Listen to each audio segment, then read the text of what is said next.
Okay, y'all, I'm gonna do another political current events mukbang with y'all. Although I did recently see a news story about some like mukbang person that like died from like her stomach ripping open or something disgusting like that, but she was like morbidly obese.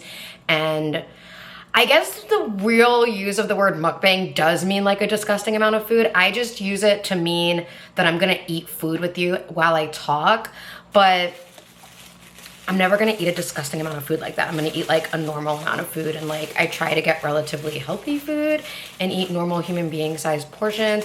But I'm gonna do sushi again today. I know I'm not very like exciting with different things. I did shrimp, my last one, like a seafood boil shrimp and corn, but there's really nothing healthy other than sushi. I didn't want to order something unhealthy, so I got my favorite sushi place that I did my first mukbang with. Oh my god, I cannot fucking open this. You know that joke about like how Asian places tie the bag so tight? It's like, why? It's so hard to open. But yeah, what a fucking 10 days in America it has been. I cannot believe that this is like real life. And every time I think like, wow, this is the craziest time. This must be the craziest time to be alive ever, like in America.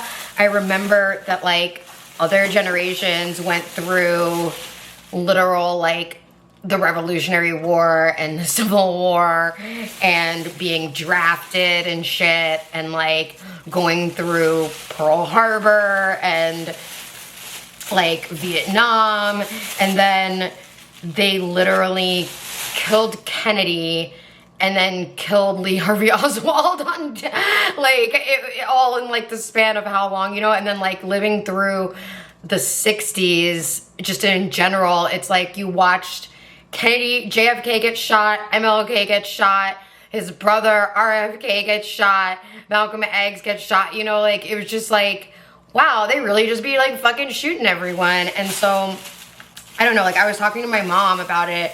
Like, I was like, can you imagine, because I was talking to her about, like, the Trump assassination attempt, and I was like, it was just wild, like, watching that on live television, and then seeing the kind of reporting that happened about it, like, in the immediate aftermath versus, like, this, like, the week following, and she was like, yeah, we watched Kennedy get shot on TV, and then watched Jack Ruby shoot Lee Harvey Oswald like at a press conference, like, and I was like, damn, yeah, like that was a crazy 10 days too. But it did make me think like the world really can be divided now into like, who do you think killed JFK, you know? And it's like the answer to that question is like what type of person you are, what type of reality you live in from that point forward, because it's like you either think the CIA and the FBI killed JFK,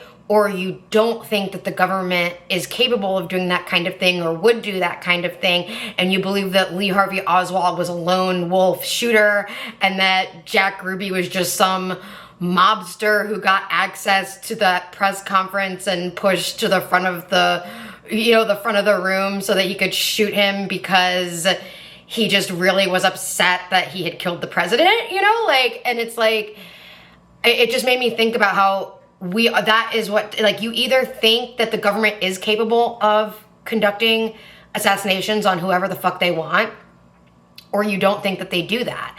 And that, like, divides us to this day on, like, what you think the government is capable of, what you think, like, if there is a deep state, or like if you think that there's nefarious forces within our own government acting against the will of the people and in their own financial interests for like the military industrial complex and stuff. And I would just like to take this point to remind everyone that the term conspiracy theorist was in fact coined by the government during the 60s, right after JFK was assassinated, because it was literally used to discredit and slander anyone implying that Lee Harvey Oswald couldn't have been a lone shooter, you know? Like, so just a thought. So, okay, today I got So this sushi place I always order from, same one as last time, Orange Door Sushi here in LA. They're like the best. It's always so fresh and so good. And it gets here, we live really close by to them, so it comes really fast. And they have really amazing 2-for-1 specials all the time. So that's really great. It saves me a lot of money. So like today I got a 2-for-1 special and then I added a spicy tuna roll. So I'm just gonna show you. So today I got the Adams roll and I got 2 of them because it was buy one, get one free. And I never eat all of it in one sitting when I get a 2-for-1. I save the second 2-for-1 for the next day. So it's like 2 meals for me and it's a really good deal because normally all the 2-for-1s are $15.50 individually. Like, so normally getting 2 of them would be like 30 something dollars. I guess it would be $31 plus tax. And it was only 15, you know? And so you get like, it's a really good deal, especially for like LA and everything. And then by the time, and they are so close by that they're always 0 fee for me. And because I hate paying like all those extra fees on the delivery apps, but like they're so close by, they're in my delivery zone. So I don't have to like pay all this extra stuff on Uber Eats. And total with tip and everything ended up being like $36. So, very cheap considering like LA prices and what you can sometimes spend on getting delivery. So I got 2 of these Adams rolls and I'll show you closer like when I start eating it. But they're like my favorite rolls. So I was really excited that they were buy one, get one free today. They like rotate which rolls they do the buy one, get one on. And the Adams roll is like one of my top 3 favorites. And I was so excited that they were buy one, get one. It's like a baked salmon roll. So, and then it has spicy tuna on spicy crab on the inside with like avocado. And then it has spicy mayo and unagi sauce, which are like so good. And it's like pretty healthy. The only thing I guess that you could argue is not healthy is like maybe the mayo. I do try and like minimize mayo, but there's so little of it on it. There's like almost none. It's like a very thin layer. And then on the inside, it's crab. Yeah, I was right. So I'll do another view with the lid off like this. And then I'll show you a little piece. So it's got the salmon on top, the crab in the middle, the avocado, and the unagi, and a little bit of spicy mayo on top. And then I got a spicy tuna roll just because I just wanted a little something that didn't have like all the extra. It's just like a plain simple roll where it's just fish and rice. Just to have something to like pick on with the Adams roll, because the Adams roll can be like really flavorful. So when I do not fuck around, when I eat sushi, I have my own, I have my low sodium kikkoman and I have tapatio, and I combine those to my dipping sauce. I pour them in the lid and use that to dip. I never use the things that they include in it because these are like trash, poisonous fucking trash, y'all. The ingredients in here is high fructose corn syrup, soybeans, all these chemicals and shit. Like, no. Kikkoman does not have any high fructose corn syrup in it. It does still have soybeans because like that's a base of the recipe, but it doesn't have any crazy chemicals in it. It's like water, soybeans, salt, and lactic acid. It's not like any of the chemicals or high fructose corn syrup that are in the other one. So I'm just gonna say that. And so now I'm gonna take my rings off and tie my hair back because I'm not trying to fuck around eating this, you know? And then I'm gonna start eating and get back to the discussion. I just need to do the food vicarious mukbang part of the video. I would be doing a disservice if I didn't show you the food and talk up the food a little bit. So yeah, actually I was going to, oh no, they did include chopsticks. I was gonna say I don't wanna get up and go get my chopsticks, but they included some like disposable ones, so I have that. I'm gonna just be like, I'm just about to eat this all with my hands, y'all. Just deal with it. But they did include some chopsticks. We're gonna do this. I'm gonna try to like take one little shot of the table and see how this goes. And show you like with what my lid looks like, my dipping situation. But yeah, so like I was thinking, this has just been such a crazy time in American politics. And it's like, first there was a Trump assassination attempt. First, everything was already fucking weird as shit with Biden. It was like, and just to be clear, like I'm a flaming liberal. I always have been my whole life, like a registered Democrat since I turned 18 and all that stuff. But the Democratic Party, since what they did to Bernie, has just been like not it for me. They've just been like fuck up after fuck up after fuck up. And just like showing over and over again that they're no better than the Republicans in a lot of ways, and that there's just this illusion or delusion of free choice and democracy with them. And it's actually like kind of a delusion, because I was like a big Bernie bro and really campaigned for him, worked hard for him, and like was really naive enough to think that the DNC was gonna let us have him. And then I got checked, you know, like all the rest of us did. That was my first time really getting checked on my naive idealism and thinking that the Democratic Party was like, or the DNC was any fucking better. I saw what they did to him. They forced Hillary Clinton down our throats, even though no one wanted her and she lost. You know, like, way more people wanted Bernie. Way more people voted for Bernie. But they didn't give a fuck, did they? And then if you follow the legal part of it, like I did because I'm a lawyer, the aftermath of that DNC, there was all these DNC lawsuits like that sued the DNC over giving all of the money to Hillary Clinton that was donated for Bernie. And the DNC admitted in open court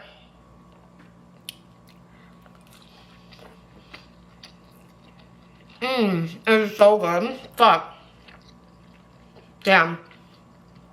It really didn't hit me to that second bite. Damn, this is good.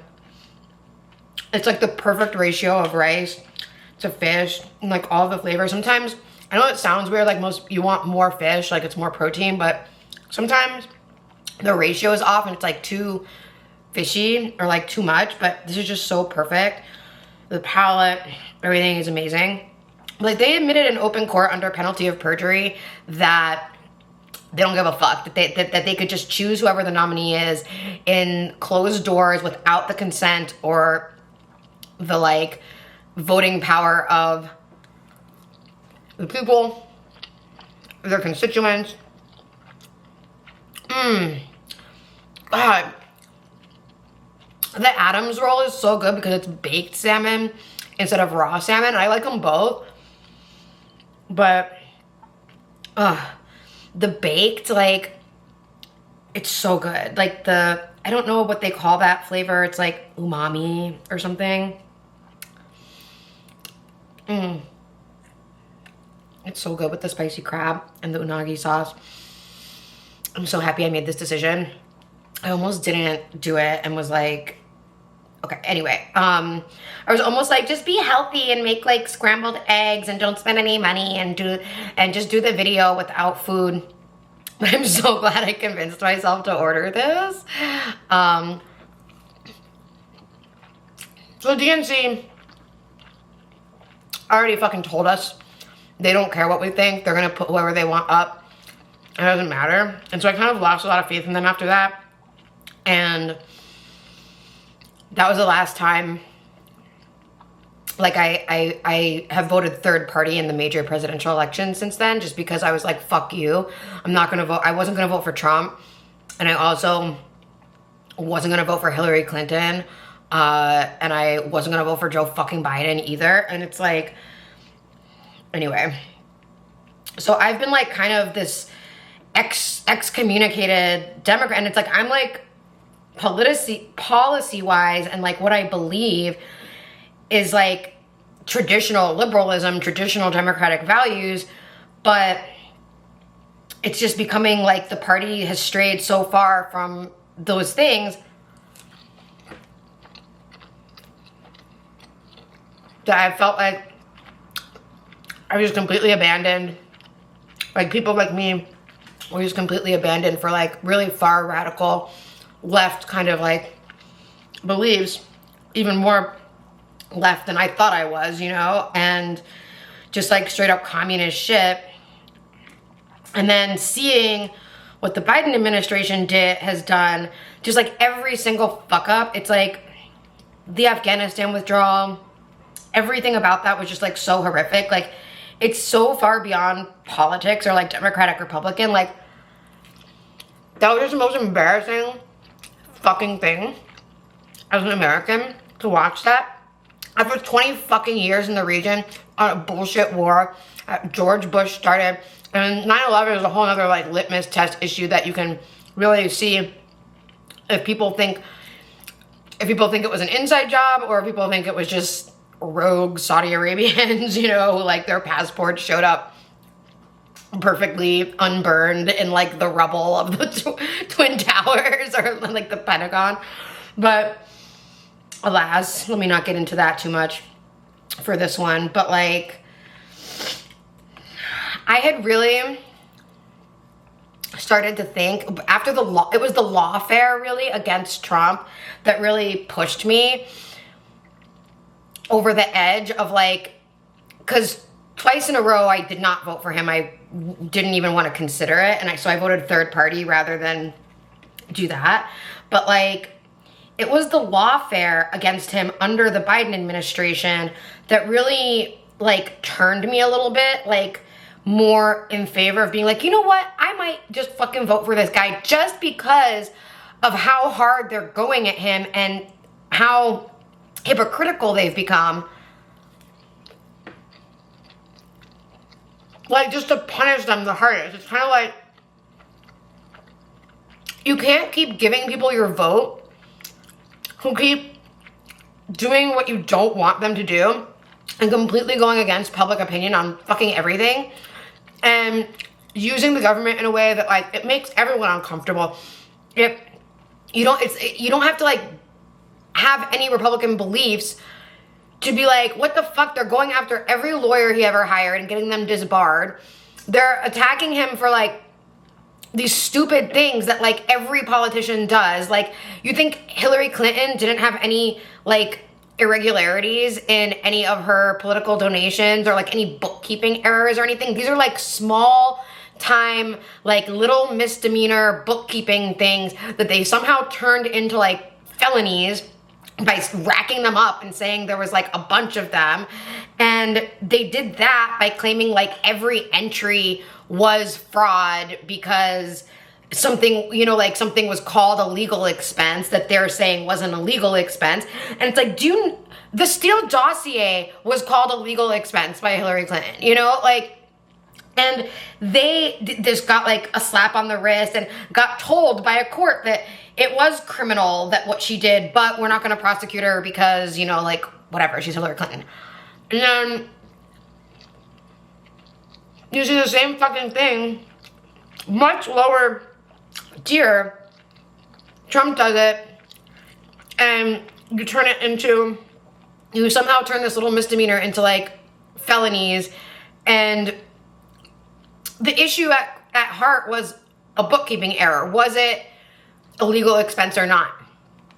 And that was the crux of the case. And they have Stormy Daniels coming in, testifying, saying she spanked him, like all this ridiculous stuff that they allowed in, they allowed to go into the record. They allowed all this extraneous stuff that has nothing to do with like the issue at hand. Was this like election law, finance regulation violated?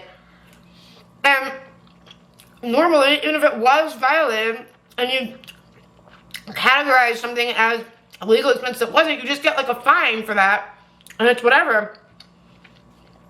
But they didn't want that. They wanted to criminally convict him somehow of felony. So he did this like unprecedented stuff with the law.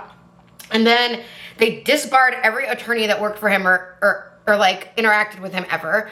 And it's like, that's very concerning as an attorney. It's very concerning as like a regular person, like who doesn't have money.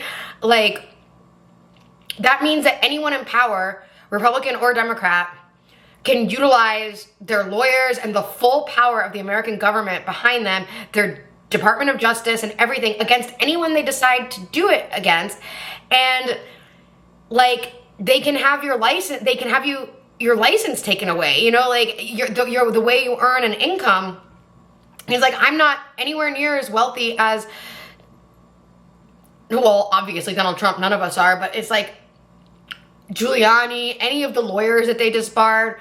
And it's like a lot of the lawyers that they disbarred were like famous conservative attorneys who had like tenures at law schools, like who like taught constitutional law for like 20 years, you know. It's like there used to be this understanding that like some people are lean conservative, some people lean liberal, but like we're all Americans and you're allowed to hold those beliefs just like I'm allowed to hold my beliefs. And you don't like go after fellow attorneys, like you don't like go after people. You're supposed to be on the same side. And it's like you're supposed to be on the side of like truth and justice. And then it was really watching the lawfare throughout the last 4 years against not only Trump, but anyone who even dared represent him in anything. And it's like, that's another liberal American value, is that like everyone's entitled to a lawyer, everyone's entitled to representation.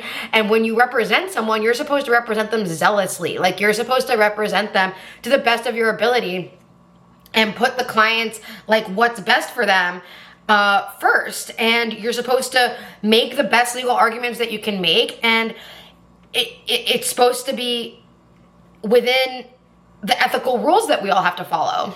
And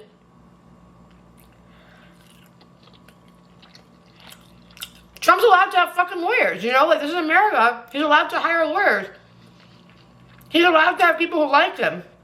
He's allowed to have people who think he's right. He's allowed to have people defend him in court zealously. And I started out as someone who disagreed with him on pretty much everything but China, to be real with you. And then just watching what they did to him and what they did to his supporters and what they did to the J6 people is really what got me like riled up to be like, no, they have to be punished. They can't be rewarded. It's like, you can't reward this kind of behavior by just being like, oh yeah, that's totally fine. That's okay. I'm still gonna vote for you guys. No problem. And I used to think the best way to punish them was like with a protest vote, like don't give my vote to them, but also don't give it to Trump. But I'm starting to come around to the idea that the best way to punish them is to give the vote to Trump. Like, is to punish them so severely that Trump is back, you know? Like, and to force them to go through under a Trump DOJ what they just did to him and all his people, you know? And I know that that's probably controversial and hard to understand for a lot of people, especially if you're not lawyers specifically or like legally trained, but it's like, I just can't, and I don't mean to be condescending when I say that, like, I know I get it because I talk to my friends and family and stuff that like, they can't understand wanting Trump to get in power and like to, you know, supposedly go after his political opponents, but you have to understand that's what they've been doing to him for 4 years now. And it's like, there's no way to check that other than for him to win and for them to experience it so that people stop doing it. That's what was so dangerous. Like, observing it and watching it happen, I was just like, this is so dangerous because they're acting like they're never worried that a Republican's ever going to be in power ever again and use these same tactics against us, against them. And it's like, when you've lost all fear of that, you must think that you're going to be in power forever and that there's something that you can't come out of power. And it's like, what would give someone that impression that like in America where it traditionally goes back and forth, you have, you know, Democratic presidents, then you have Republican president, you know, like, it's like, usually people get like 8 years, if they're decent, they'll get reelected because a lot of people believe, oh, we'll give them another term. It's hard to do anything with one term, blah, blah, blah. But like, the fact that I came to view it like, I was like, they must really think that they're never gonna lose another fucking election, or that their people are gonna always be in these positions of power, always the ones wielding this power, because how could you do this and treat people like this if you have any like rational thought that it could possibly be done right back to you as soon as the other party is in power, you know? And it's like, you can't have that. It's just like really undemocratic. It's fascist, and they've been the ones persecuting their political opponents for the last 4 years, you know? And now they're trying to like spin it, and it just feels so dystopian and Orwellian. It's like everything they do is projection. It's like they've been doing that for 4 years, and now they're out here saying, don't vote for Trump because he's gonna basically do back to us what we just did to him, you know? Like, they're like, don't vote for Trump because he's promising to do the exact same fucking thing to us that we just did to him. And that's just like wild to me, the ego dystonic nature of it. It's just like all projection, and it's just like, it really irks me. It really gets under my skin in a way. And I'm like a little autistic, I'm ADHD, and like, it was really funny. I read recently that like a symptom that one of the like classic ADHD symptoms, or like Asperger's symptoms, is like that you have a really strong sense of justice and like really strong sense of right and wrong. And I thought that was like hilarious. I was like, they've somehow medicalized and made that like a mental disorder.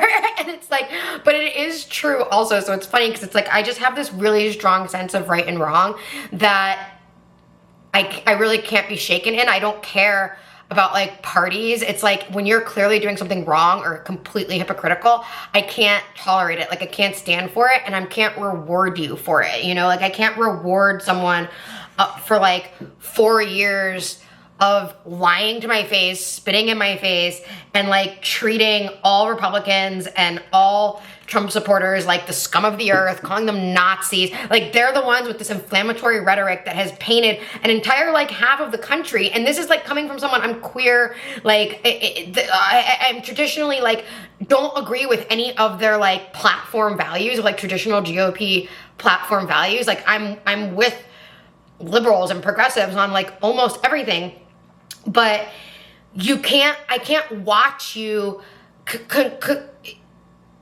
act like half the country are Nazis, you know? Like, they're Americans. They're conservative Americans. They have different beliefs. A lot of them are religious. They have sincerely held religious beliefs, which our Constitution protects.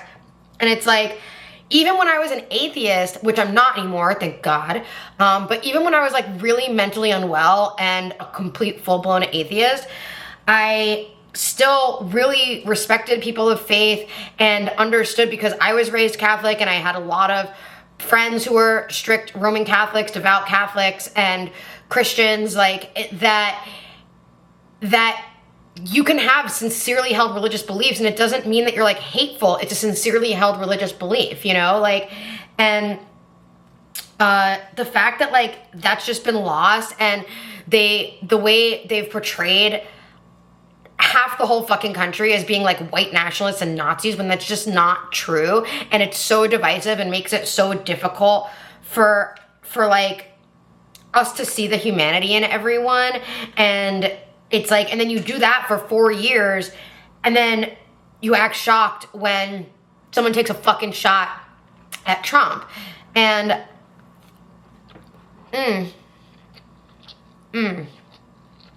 damn. That was the last tuna roll.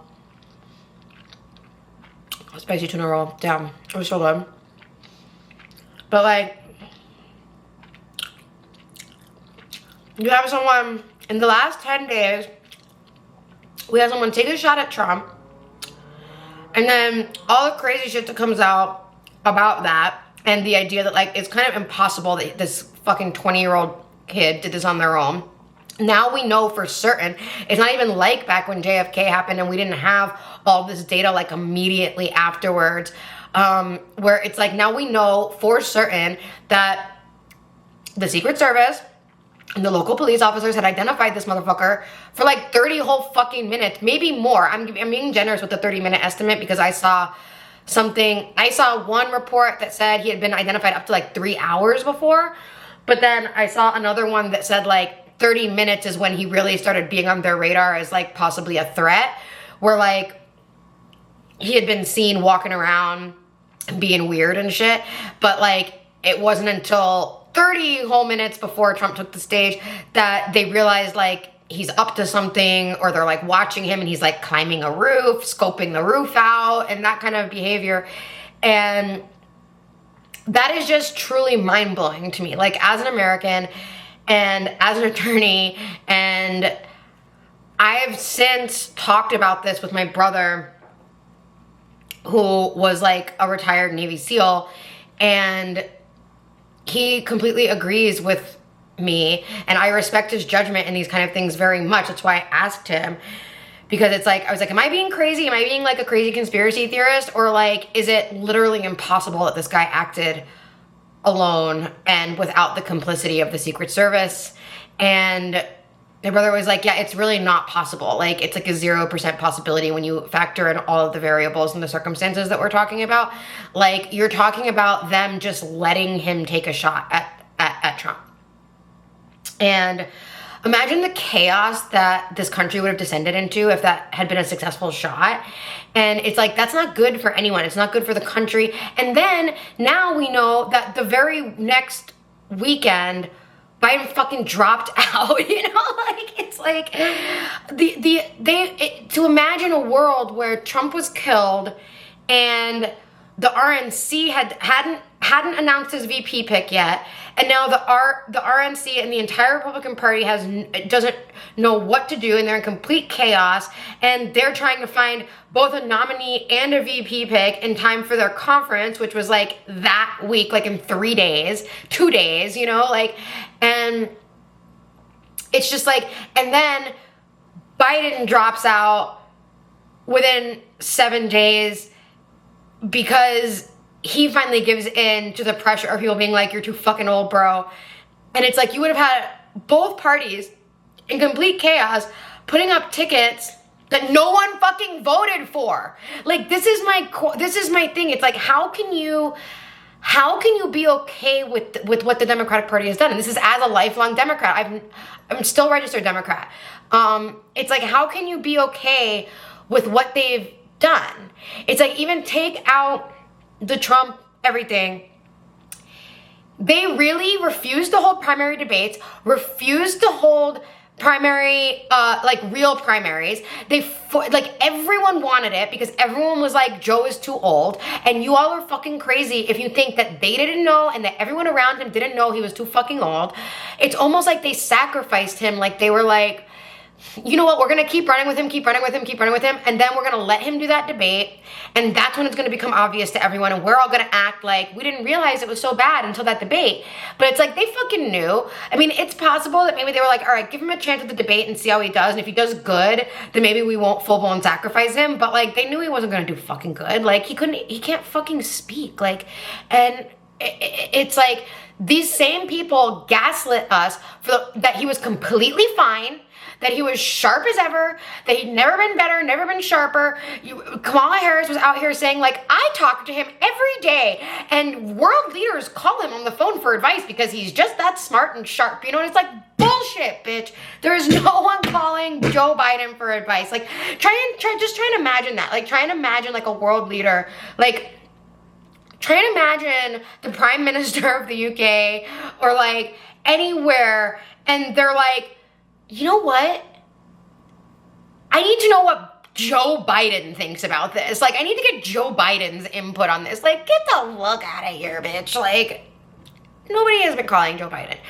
And every disaster, every single appearance or meeting he has overseas or with any kind of foreign dignitary has been a complete unmitigated disaster, okay? There is no way that anyone is calling his ass, that wanders away from them during photo ops and like can't complete sentences. No one is fucking calling his ass for advice. And it's like, these same people insisted he was completely fine, even though we were all like, hey, every other day there's a video of him like not being able to speak and embarrassing us on the global stage. Maybe we should like have primary debates and pick a younger, more vibrant candidate that we can all get behind instead of doing this to us again and like forcing this person down our throats again. And it's like, if they had held primary debates, I would have gladly and happily voted for a Democrat I wanted and then happily voted for the candidate that like won, you know? But they refused to hold primary debates, shoved Biden down our throat, insisted he was fine, told us he was the nominee. After the debate, he was like, y'all, I'm the nominee. Don't worry, I'm not dropping out just because of a bad debate performance. He said the Lord Almighty was the only person who could personally come down and tell him to drop out. That's the only way he would drop out. And then like 4 days later, he drops out, like via a fucking tweet. It's just all so fucking bizarre and insane and ridiculous.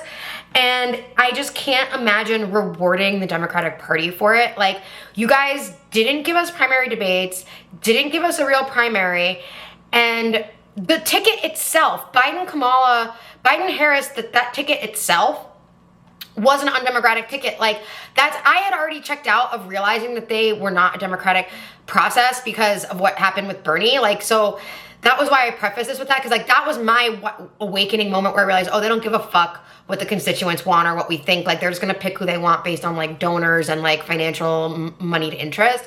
But like, so I had no delusions about it by this point because I had just seen that happen.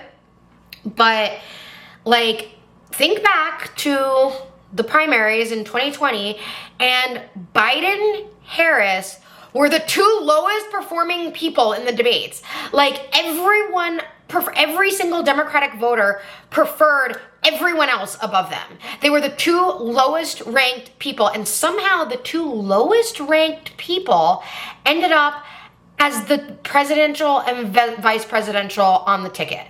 Like, think about that, guys. Think about that. Like, how is that possible? If they were listening to the constituents, they gave a fuck about what we thought, that would not be possible. That is only possible when you consider like money and donors and who was really in power pulling the strings, who wanted Biden back in, because Biden is essentially like an extension of Obama. And it's like they already ran this through, and now you have a Trump assassination attempt and all of the fuckery around that and how bad it looks. And it's like, how can y'all possibly reward these people? Like, how can you reward them by voting for them? And if the assassination attempt had been successful, you would have two parties putting forward full-blown tickets with people no one fucking voted for. The most undemocratic shit in American history. You would have a Republican ticket and a Democratic ticket with two people that no one voted for on it. So it's like, that's just so astounding. And like the spin, the overtime that they're doing to try and get people behind Harris, it's like they're out here saying it's a threat to democracy if Trump is elected. And it's like, what democracy, bitch? Like, y'all are a threat to democracy. Like, y'all, what part of this was a democratic process? Like, not a single motherfucking part of this was democratic. Like, we didn't vote for any of these bitches. So yeah, and on that, I'm gonna stop because I just realized this is like at 38 minutes and I don't really plan on editing this or cutting anything out. That just makes it so much harder for me. So I'm gonna take my last bite. I've been saving the last bite of the Adams roll for when I sign off, and I still have this whole second Adams roll that I'm gonna put in the fridge and have tomorrow for my lunch. And just think about that shit, y'all. Like, that's like my point. I'm not even trying to convince anyone any one way or the other. Like, do you? I'm all for democracy and doing what you believe in, but like, I just personally feel like at this point it's beyond argument that you can reward the Democrats for how they've behaved and what they've done. So at this point, it's really just a question of like,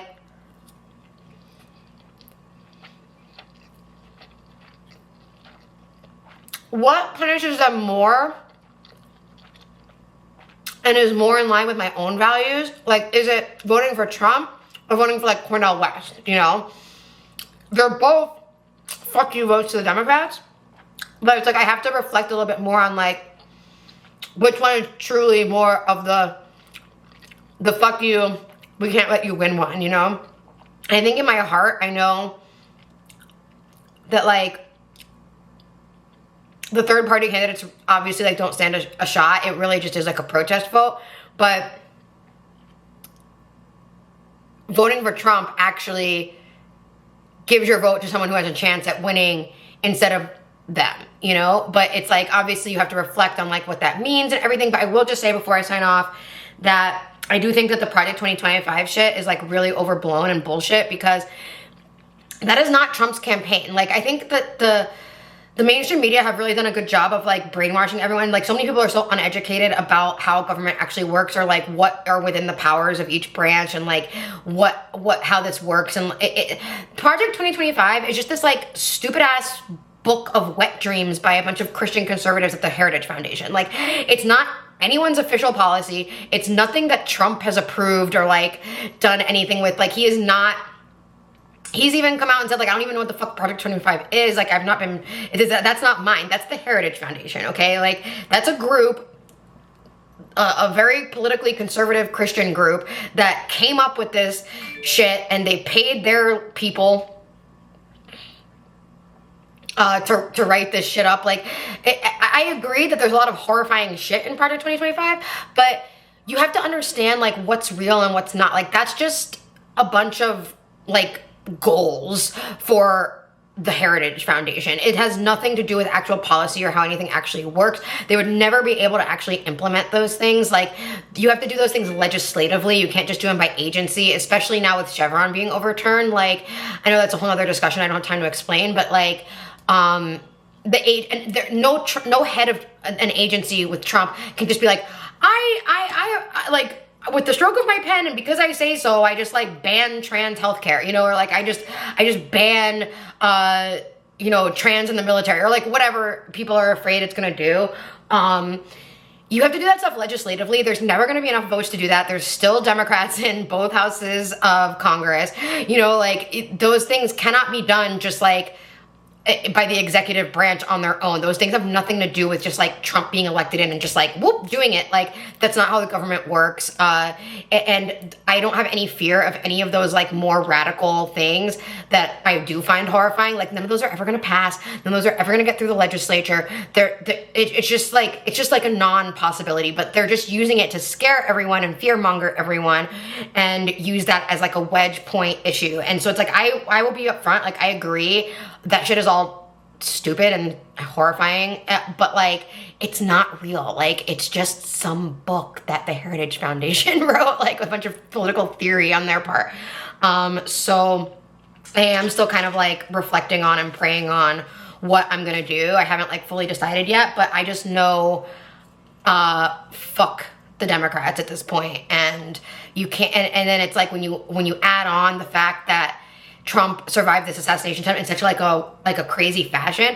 Like, I'm not one of those people that's gonna say necessarily like God personally took his hand and tilted his head, but I am a person of faith, and I don't know for what reason God wants his ass alive, but it does certainly appear that for the time being he does want him alive, you know? And it's like, that in the face of like weak ass Biden, who had just lied to us all this time, and then him stepping down, it's like, yeah, I gotta reflect on it a little more, but that's my political current events rant for today, and my non-mukbang mukbang, so peace out.